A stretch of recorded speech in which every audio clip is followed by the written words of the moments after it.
লীগ সম্বন্ধে কথা বলবে তাদেরকেও আইনের আওতায় আনতে হবে। বিকজ একটা দেশদ্রোহী রাজনৈতিক দল কখনো সেনাবাহিনীর যারা বিরুদ্ধে এবং বিডিআর এর বিরুদ্ধে যারা অস্ত্র ধরতে এবং শত শত অফিসারকে যারা মারার জন্য প্ল্যান করে, আগামীতে এই দল যদি আবার রাজনৈতিক সুযোগ পায় এর থেকেও বড় হত্যাকাণ্ড তারা চালাবে, আমি আপনাদেরকে লিখে দিতে পারি।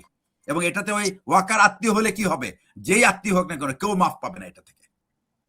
আমার কথা বুঝতে পেরেছো মেহেদী? সুতরাং আমার স্ট্যান্ডটা এইটাই। সেকেন্ড হচ্ছে স্যার ধন্যবাদ স্যার, আমার আপনার একটা মানে সম্পূরক কোশ্চেন ছিল স্যার, মানে যেহেতু স্যার মানে ইট ইজ বিন সেইড এবং আপনি যেহেতু স্টেটমেন্টটা খুব ক্লিয়ার করলেন, ধন্যবাদ স্যার, যে ওই সময় মানে আদেশ দেয়া হয়েছিল, 46 ব্রিগেড ডিপ্লয়েড ছিল, অ্যাকশনে যায় নাই, সেটা আরেকটা পর্ব।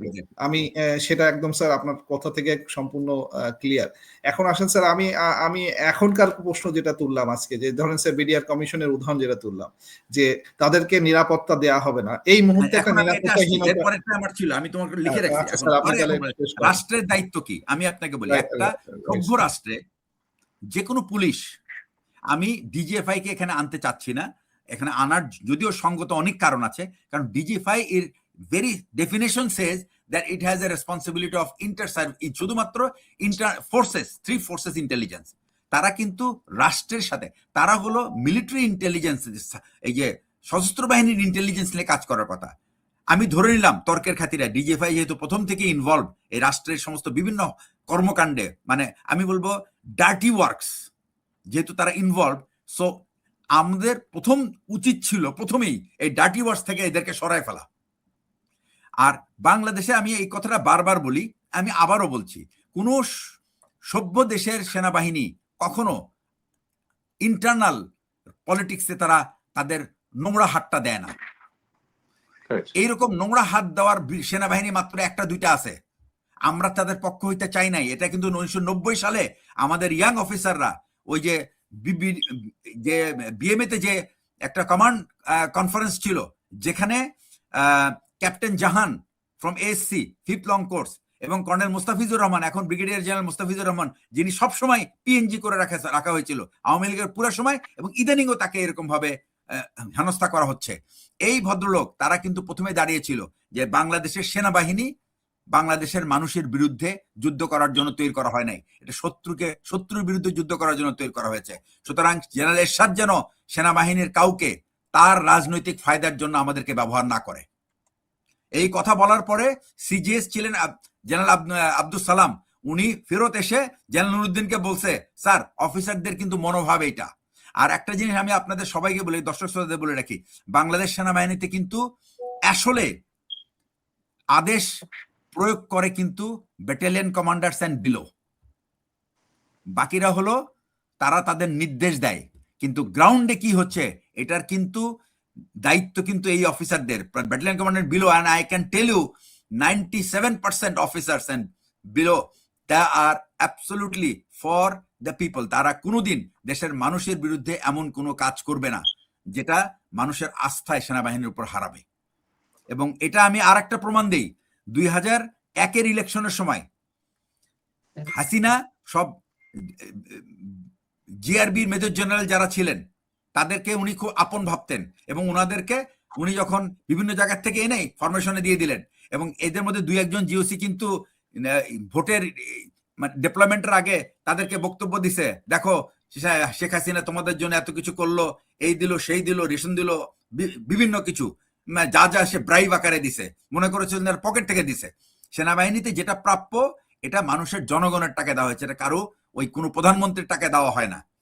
It is, if it is not approved by the parliament or by the authority, it will never come to army. এবং আর্মি যখন এটা আসে, that means it is given by the people of this country. সুতরাং উনি বলেছেন তোমরা ইলেকশনের সময় তোমরা এই সমস্ত জিনিস খেয়াল রেখো। আমি যতটুকু জানি, আমার একজন পরিচিত সিও ছিলেন, স্যার বলছে, স্যার এটা শোনার পরেই আমার মাথায় তো রক্ত উঠে গেল। কি বলে এগুলি? ফেরত আসছে, সমস্ত অফিসারদেরকে ডেকে বলছে, look, I am the battalion commander and you are my company commander. I don't want to see myself to be controversial. So go and do your duty. Don't think about what GOC has said. So battalion কমান্ডাররা কিন্তু, এবং আমরা কোনোদিন আমাদের লাইফে দেখি নাই যে আমাদের জিওসিরা ব্রিগেড কমান্ডাররা কোনো অযাচিত এরকম আদেশ দিয়েছে। তারা সবসময় প্রিন্সিপালটা তাদের ঠিক ছিল। সুতরাং এই পরিবর্তন যদি হয়ে থাকে, এটা ওই আজিজ মার্কা চিফ এটা করেছে। সে কি করেছিল, ইলেকশনের আগে প্রত্যেকটা অফিসারের প্রমোশন আটকে রাখছিল যে ইলেকশনের পারফরমেন্সের পরে তোমার র্যাঙ্ক দেওয়া হবে। Exactly sir, we had that kind of shameless chief. তো আমরা আল্লাহ দিলে এই সমস্ত থেকে মুক্তি পেয়েছি, কিন্তু এখনো যারা আছে আমি বলবো তারা যদি তাদের মুক্তি পেলাম কিভাবে আমরা, সেটাও তো স্যার বলতে হবে। আমরা ওইগুলি আমার কোশ্চেনটা ছিল বর্তমান নিয়ে, যে এখন যে আমি যে উদাহরণটা দিলাম যে এখন এই মুহূর্তে বিডিআর কমিশনকে সিকিউরিটি দেওয়া হবে তোমাকে। হ্যাঁ আমি বলছি, একটা সভ্য দেশের পুলিশ কি করে, এই ইন্টারনাল সিকিউরিটি যে ইট ইজ ইন্টারনাল সিকিউরিটি স্বরাষ্ট্র মন্ত্রণালয়ের দায়িত্ব। ইন্টারনাল সিকিউরিটি মিলিটারি আসার কথা না। আমরা মিলিটারিকে ওভারওয়ার্ক ইউজ করছি। Military is very much overwork. Military এই মুহূর্তে জাস্ট থিঙ্ক অ্যাবাউট ইট, এই মুহূর্তে কতটুকু ফ্রেজাইল আমরা। এত বড় একটা ফোর্স ইন্টারনাল সিকিউরিটির জন্য দায়িত্ব। Who is guarding the border? Who is ready for facing the enemy? Nobody. তো আমার কথা হচ্ছে যে এই যদি পুলিশ যদি কাজ না করে, ওয়াই, আমার প্রশ্ন হলো মানে স্বরাষ্ট্র উপদেষ্টার কাছে, উনি দায়িত্ব নেওয়ার পরে উনার প্রথম কাজ ছিল যে আমি কি আমার এই পুলিশ দিয়ে আমার ইন্টারনাল সিকিউরিটি করতে পারি? Question number 1। ইফ যদি না পারি তাহলে হোয়াট ইজ মাই জব? যাদেরকে দিয়ে পারবো না, please get rid of them, gate A fresh police force, বা নতুন পুলিশ নিয়োগ করেন। প্রচুর দেশপ্রেমিক লোক আছে। ওনাকে নিয়োগ দিলেন কে স্যার? আর ওনাকে কি ওনাকে নিয়োগ, আমি তো আর নিয়োগ দেই নাই, কাজে এটার উত্তর আমি দিতে পারবো না। ওনাকে যে নিয়োগ দিয়েছেন, এই যে উপদেষ্টাদেরকে কে কে নিয়োগ দিয়েছে, উপদেষ্টাদের কাজ কাম দেখলে তো বুঝতে পারবা। উপদেষ্টাকে নিয়োগই দেওয়া হয়েছে এরা যেন কিছু না করতে পারে। এটা হলো দ্যাট ওয়াজ দ্য এইম।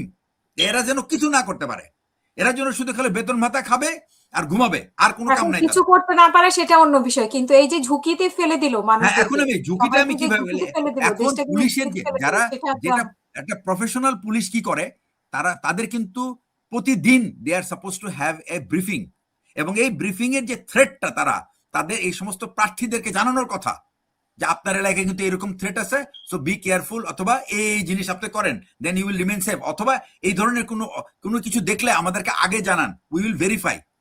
ভাই, পুলিশের কাজ হলো এই দেশের মানুষ, সে যেই হোক না করো, ক্রিমিনাল হবে জেলে, সেখানেও তাকে প্রোটেক্ট করতে হবে, আর বাইরের মানুষ যারা ভালো তাদেরকে প্রোটেক্ট করতে হবে। বাংলাদেশের মানুষ কোনোদিন তাদের পুলিশ পায় নাই। সে পাইছে হয় আওয়ামী পুলিশ, না হলে পাইছে বিএনপি পুলিশ, না হলে পাইছে এরশাদের পুলিশ।